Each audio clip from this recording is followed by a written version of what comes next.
Hello and welcome back. I am here with my good friend Tracy. I'm here with my delightful friend Amber. And this is the Road to Valon podcast today, talking about a Forsaken movie. Okay, so background details would be important. So we have an announcement by Deadline, and it's since been picked up by other news reports, that Carrie Skoglund is set for a Wheel of Time Origins movie, and this will be the second that we've known. We've had the previous release information of the White Tower animated young adult movie, and this one will be a live action Forsaken Age of Legends movie. Now, both of these two projects that I just spoke of have been written by Zach Stentz. The screenplay is by Zach Stentz, who has a bigger background in some X-Men type stuff. And Carrie Skoglund has also worked in the Marvel Cinematic Universe. So it makes sense. I can kind of see what they're doing here, grouping people like this up together. I wanted to ask you, because you usually know more about things like this than I do, like how you felt about them as choices. I think the only thing that I've seen that Carrie Skoglund has touched is maybe Handmaid's Tale, and I love that. I am not a fan of Handmaiden's Tale, but she has also done Boardwalk Empire, which for HBO, that won a lot Ooh. of awards. I liked The Killing, Walking Wait, The Dead. Killing? Mm-hmm. Which one is that, the one that's like set in Seattle? I want to say Pacific Northwest. It has, I believe it's a missing girl. Yes. I've Yes, seen that. It's very yes. good. It's Has very good. has Joel Kinnaman in it, the guy who was in, he's been in a lot of stuff. He's great. But he was in that one show, Altered Carbon. Was that the Yeah. one that you had suggested to me? When I saw him as the actor in that, I was like, okay, I'll watch him. I really Mm-hmm. like him. I like him a lot. She's also done Vikings. She worked on House of Cards. Like, she's done a lot of good stuff. And I think it's funny because, like, the one thing it lists on here, it's like Falcon and the Winter Soldier. And I'm like, oh, sorry, never seen it. But a lot of these other things I have. Okay, so looking at all of this stuff, I guess we should talk a little bit more about this project. So this Mm-hmm. this movie will be set several millennia before the timeline of the books, Age of Legends. If you're listening to our podcast, you probably know exactly what that is. Mm-hmm. We hope. We hope. This will be pretty much focusing on the backstory of the Forsaken, the once honored leaders who fell to the Dark One's seduction, each personifying distinct elements of human weakness and ambition. So, looking at some of these other shows that she's done, the ones that I recognize at least, I would say that there is a theme here of darker elements, but not necessarily R rated. We've got gory things, we've got some real dramatic, suspenseful things. I'm thinking House of Cards was Mm-hmm. very, very well known drama, but Handmaiden's Tale, very dark. I mean, that for me leans more into like the torture porn category. So, Absolutely. like, it's very Absolutely. dark. In regards to this movie, what I think is interesting is it almost feels like a bit of a disconnect between screenplay and producer, if that makes sense. Because the stuff that she's done, like we've said, like a lot of this is very mature adult stuff, maybe except I don't know about Falcon and Winter Soldier, but a lot of this other stuff does have a lot of very mature themes. But the screenplay writer, Zach Stentz, I mean, like looking at what he's done, Thor, X-Men, First Class, Jurassic World, Camp Cretaceous, it feels a lot more light. Yeah. Yeah. I know the first Thor is like fairly light as well. Like it's not it's nowhere near in the realm of what you could consider feeling in the same way of like the backstory of the Forsaken. in my Yeah. opinion. Looking at what she's done, I mean, that gives me some hope. Like I'm down with a lot of the projects that she's attached to. Zach Stentz, we know a lot less about. I'm a lot less familiar with him. I've seen some of the things he's done, but hopefully, something actually comes of this and it's not kneecapped before we get to see Yeah. it. So, the other bit of information with this article is that it's being developed by iWatt Yep. Productions, which is the creators of the infamous Winter Dragon. So I know a lot of people like to make fun of that. I mean, it is what it is. It was a rights situation. They had to put something out to retain the rights. That's essentially what the Winter Dragon was for. So I know iWatt Productions gets some bad rep because of that, but they're Yeah. also connected to the Amazon Prime project as well. So I think this also is some new information that we can take into account as to where what origins went for Prime Yeah. Video, because this is prehistory. It's not dealing in the third age, which the television show is doing. Yeah. And it might be the case that Prime Video didn't actually have the rights to Mm. produce these prehistory What Origins episodes. Now, take Mhm. this with a grain of salt. This is just a possibility. We don't know anything for sure, but it is curious. It's curious. So, does that make sense? iWatt Production would have those rights where Prime Video does not. Right, right. Which I mean, that can always change the direction of what gets made and how it gets made and whatnot. I do appreciate that they're working together. Well, I don't think this project has anything to do with Prime Video, so I don't think they're working together at all for Oh, this. I thought I read something that said that there were producers associated with the Prime show that were also going to be. Yeah, Rick Selvage. Yeah. So there are multiple people, but I think this is also a rights thing. So like Oh, okay, Larry okay. Mondragon, like his name is going to be on it because like they own the rights to some material, if that makes sense. Yes. Yeah, okay. Again, take this with a grain of salt. I'm not 100% in any of this. I do not know. Like adaptation, book rights, not my area of expertise by any You don't means. research that endlessly? Right. Not- But look, like I want to jump into like the meat of this, okay? So if we're Yes. talking about The Forsaken, this is obviously of pretty much anything that you could choose for a topic for a movie. This would probably be one of my top picks, Mhm. specifically if it's origins into them, swearing their oaths to the dark, like what motivated them to join, and then a bit of the war of power when people start choosing sides and fighting begins. I think that would be really, really compelling. Do you think that that would be like the first movie, or would that be like stretched out across the three movies that they're discussing? Well, if you're going to write a movie about The Forsaken, right, there has to be a narrative choice for like the direction of it, right? You could tell the backstory to The Forsaken, but like what's the beginning, what's the middle, what's the end, right? Like if you look at the Right. pattern of a movie, you've got like a problem, you've got the chaotic bits, and then you've got the climax at the end and like a fulfilling Right. ending.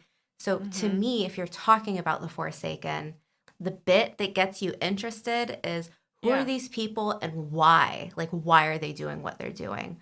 What's the Yes. motivation here?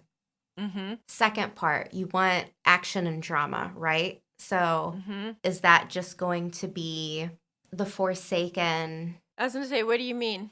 Yeah, the middle part would have to be something to like make it interesting, right? If it's Mhm. just their backstory, who cares? You want something to carry through to actually like be entertaining. So like the middle part for me would be infighting. between the two different factions, the good guys, the bad guys. The Forsaken are absolutely like the chaos creators of this landscape. So to Mm-hmm. me, I think that would be really compelling. Where do they start out? Where's the midpoint at? Like, what's the backbone of this story? Is it just their history, or is it why they joined and their climb to power? And I think that climb to power is like the interesting bits because that's where the action is, and that is Oh the war yeah. of power. Did that answer your question? Yes. But it also prompted another question, if you don't mind. Yeah, sure.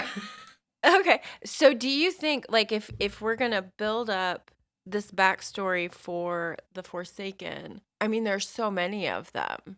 Do you think that we would have another situation where the number of Forsaken are reduced? I think it'll be all of them. It has to be all of them. Yeah.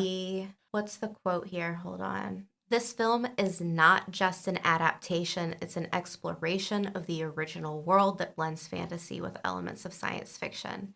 So, like, they're Mm-hmm. saying it's not an adaptation. We're going by the books here. We're Mm-hmm. exploring the original work. I Yeah. mean, there's not a ton of original work on The Forsaken, which is actually Right. kind of nice in my opinion because you have the spine of their story, right? Like what they did, their Mm-hmm. occupation, why they joined. Mm-hmm. So many of those, like, because one of the things that I read in their description of kind of what to expect as far as feel is like I saw the word science fiction and I was like, this is going to be fun. Yeah. I guess the other option that they could do here is I don't think I would like this as much because it feels like a slow roll, like a part Mm. one. Like if this Mm-hmm. is something that they're hoping can become a series, they could very obviously play up this whole everything was a utopia back then. And Mm. then, like, you have these people, and now all of a sudden, not a utopia. They've sworn for the dark, and then they cut it short before the Mm-hmm. real action happens. That would be disappointing, in my opinion. Would it? Yeah, yeah, absolutely. Like you Because, want more action than that?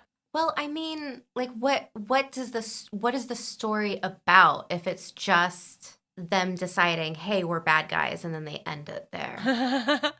I think that there is room for there still to be like that internal drama and conflict as the individuals who become the Forsaken. I'm with you on not necessarily like being the utopian version. Like I don't really know how I feel about that if they would take that direction. But I do kind of like the idea of it being, I guess, a little slower, a little bit more emotionally compelling, possibly. But I honestly don't know. But what would the story be? You're saying emotionally compelling. Like what would be emotionally compelling for you? Like what type of story does that look like to you? I guess I'm thinking about how like we have Luce Theron and it's Marin, right? What's Lanfear's actual name? Whatever Lanfear's actual name is. Like we have their story and how that falls apart and what it becomes. And we have Forsaken who had been like the world's greatest healers. And so what does that look like? There's so much room for politics and drama. Yeah, I think the problem for me is I keep thinking about Rings of Power Yeah. and how that whole season, like, look, all that time we spend just to get to the end where it's like, and ta-da, we have a bad guy, right? Yeah. In the sense of it being a movie, I don't Mhm. know if I want to watch, what, an hour to 2 hours of just Forsaken coming to the realization that they're actually not good people or like sliding down that slope of like, this landscape isn't for us. Let's be evil now. All right. Mhm. Group group hug. Group We've hug. done it. Because if that's the case, I High mean, fives, everyone. I could see them doing it if this is a series they're planning, where like this is going to be part one of a two-part or three-part movie. But if that's the case, I just don't know if there's enough information there to really like pull someone in who isn't a big fan of the series.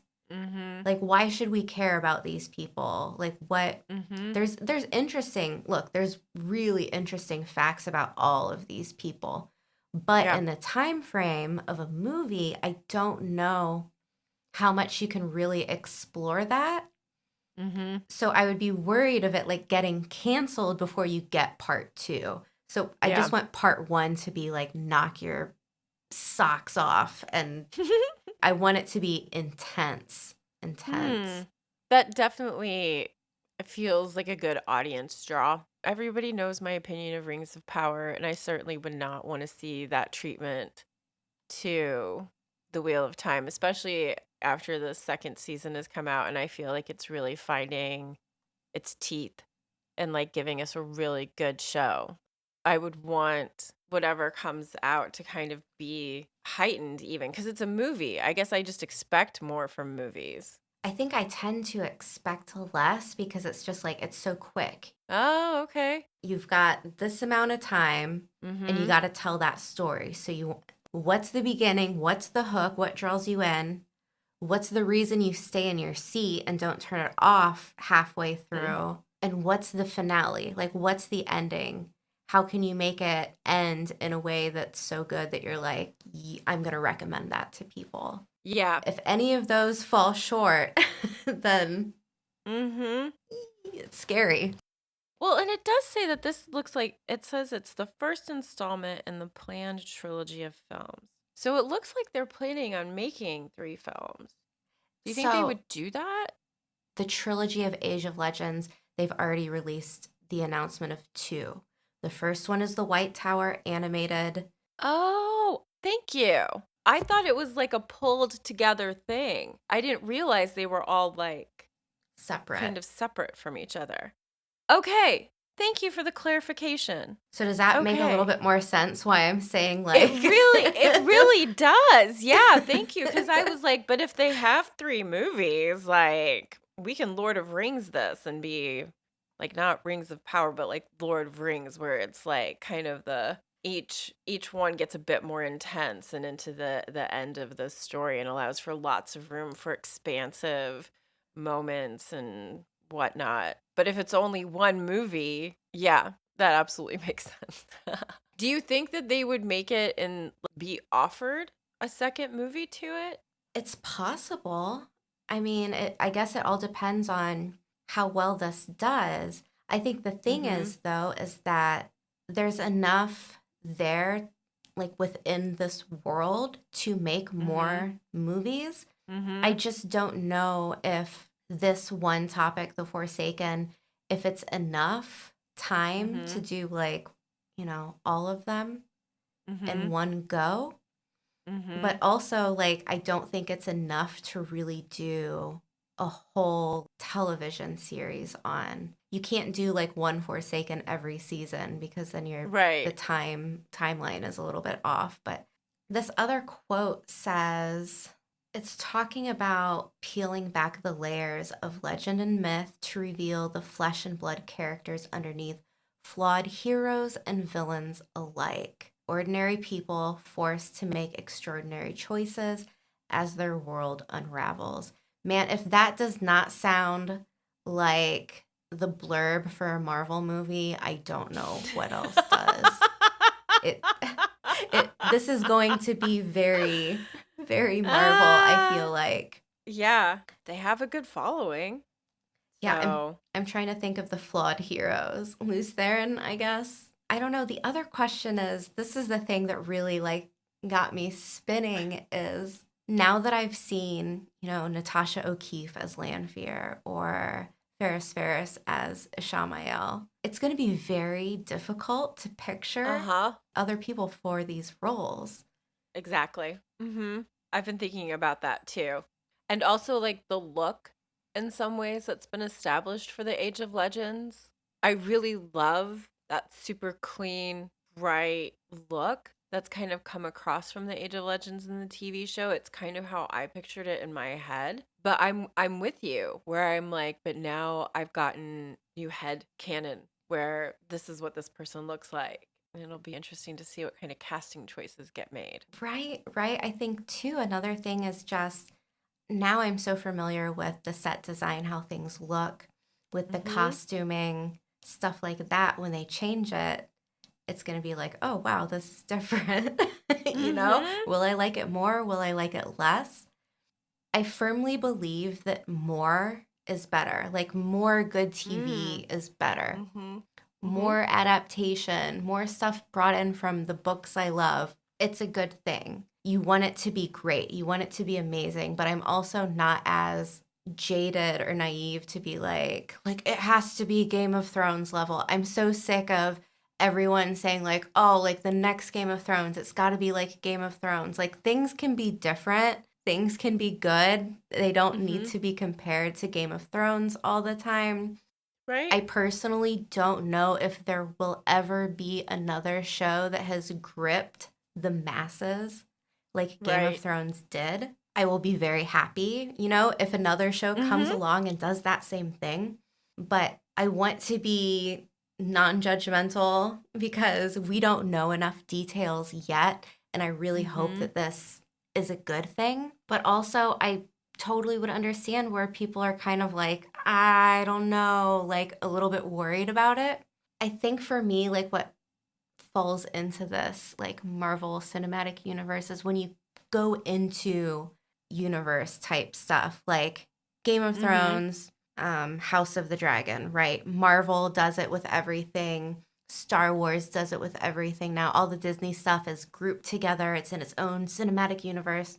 Yeah. I'm fine with that, but at the same time, like I want each project to be good enough so that Mm-hmm. we can get more. I don't want them to just start throwing stuff at the wall and doing whatever they can, and if one Mm-hmm. fails, then like someone pulls the plug and they're like, "Yeah, we're done with that. No more."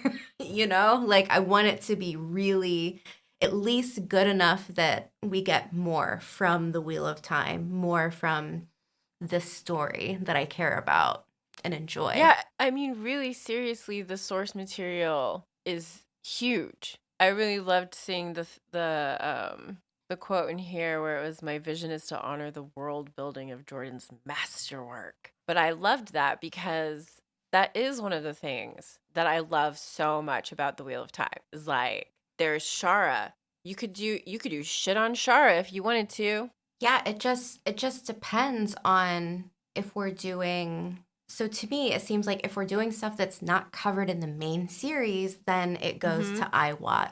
But if we're doing something that takes place within the 13 or 14 books, new Mm-hmm. new spring included, then Mm-hmm. it goes to Prime Video. So like Ooh. that's what it seems like to me. Okay, but like, okay, so I have a question. Since those things are like in different, they're hosted, I guess is a good word, by different entities, can the two work together in the future? Like to be like you said, like Disney with Star Wars, like As long as the production company owned all the rights, as long as all of the rights were under one one group, one production company. Okay. Huh. unless there's a glaring, like very obvious reason I'm wrong. No, no, no. I think that you're right. I'm just thinking about how that complicates it. But I do think War of Power, I think that's my ideal. We get the Forsaken, we get, their backstory, who they were before their or while they're announcing Mm-hmm. sides. I would honestly really love to see those. Oh, it would be great. I think that's the most Yeah. interesting part of the story because you have the territories that are being held like in the name of the Dark One, and you've got all of these really depraved things going on depending on which one of the Forsaken is in charge of which Right. Which area. territory? Yeah. I don't know, like there's people like Asmodean like handing his mother over to a Murdral. Like there's some really dark stuff in the history of these people. Yes. Yes. So I'm also wondering, like how far are they actually going to take it? I wrote that question down. Is this going to be PG-13? Is this going to be R-rated? Mm-hmm. It is not common at all for stuff like this to be R-rated. Like I remember when Deadpool was like the first R-rated, Mm. I guess, movie in the franchise that was rated R, but it did great. Like it did really Mm-hmm. well. I just don't know if they feel confident to do something like that. I just think that looking at Carrie Skoglund's stuff, Vikings was pretty brutal, pretty bloody, gory, lots of torture, like legit torture, Mm-hmm. not psychological torture, but, Mm-hmm. very disturbing things. And these are the type of Mm-hmm. characters, the Forsaken, that's who we're talking about. So I mean, I don't know. I don't think you can really like rein it in that much to make it. Like PG-13. I don't know, like it's a dark story. I hope they are Mm-hmm. ready to pull some punches. I hope they're not scared of taking it there, taking the material there. I'm very curious to see what the screenplay looks like because, Mm-hmm. man, Zach Stentz, like I don't know, maybe I don't know enough about some of the projects that he's worked on, but a lot of it Mm-hmm. is for younger audiences where I'm like, does Mm-hmm. he have it in him? Is he, really ready to like roll up his Mm-hmm. sleeves and let's Get messy. yeah, yeah. We'll see. Because Mm-hmm. I think this producer has it in her. Like, I think there's no problem there, but I don't Yeah. know what the screenplay looks like. It's interesting, though. Yeah. That was something that I was thinking about, was like, how far will they take it? So often your source material can be as dark as the author can take it. And in order to be able to be more mass appealing, it gets diluted before it comes to Yeah, the big exactly. screen. I don't want that. Like, I want the Forsaken to be the Forsaken. It's too often in the book series where I'm like, I just don't feel as afraid of them as I feel like I should be, Hmm. especially when you dig into their individual histories and how horrible they are, where I'm like, I should be way more afraid of them. But they don't have that same effect, I feel like, in the main series. It'd be really cool if they could just be like, this is why they're so scary. This is why. Yeah. Yeah. And I think, with this Forsaken adaptation, they could probably do something similar. But look, like Wheel of Time, the TV show, it's not Mhm. rated R. So like it can be done. Like you can take it Mhm. in a kind of gruesome direction, but I would Mhm. hope that since this is a story that's mainly about the Forsaken, they got to amp it up a little bit more than Prime Video. Yeah, if you're going to make them the focus, give them their full story. It is interesting to me that there's this choice, it seems like, to be portraying the Forsaken in a way, like for Prime Video, we've talked about like how different and fun the Forsaken feel in the show.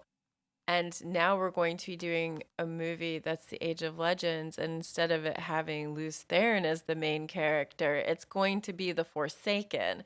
And it's interesting to me that the villains are the ones that are getting like the main story. I mean, I don't really have too much, considering we don't have a lot of information here. It's Mm-mm. mostly like Right. hopes and wishes. Yeah. Right. And here we send them out to the universe. Yeah. I want to know, people who are listening, let us know. Is this something that you're excited about, something you're apprehensive about, cautious about? I can understand all three. But also let us know what your thoughts are in terms of what type of story you want to see with this. What story is this going to tell? Do you think it'll be something like the War of Power, or will it be something a little bit more straightforward in terms of like bad guys, origin story? That's it. Sounds so reductive. Yeah, we don't know. We don't know. Or you know what? It could be something totally different, Tracy. It could be an event, like just Mm. one single event taking place, like Lews Theron's Mm. 99 companions, like going to war, Yeah. the breaking of the world. We don't know. We don't know. I'm in two places where it's like I don't think that there's a whole lot about the Age of Legends that they could do that could like stretch out into multiple movies. But then when I actually start to sit and think about it, I'm like, no, wait, I think that there probably is. I think that there probably is. At least maybe two. It might be more engaging if you condense it into one story versus break it up into two, because you don't want like a weird cliffhanger, right? Where it's like, well, okay, so we saw who they Yeah. are, and then you cut it off at this kind of awkward point. No, you're right. You're right. There's so much for them to choose from. It'll be interesting to see what makes it in and what doesn't. Yeah. I'm excited though. I'm excited though. So, Yeah. Yeah. should we wrap it up there and leave it up to Sounds our like lovely listeners to give us your feedback, and thanks for listening, and we will see thank you back next you. time.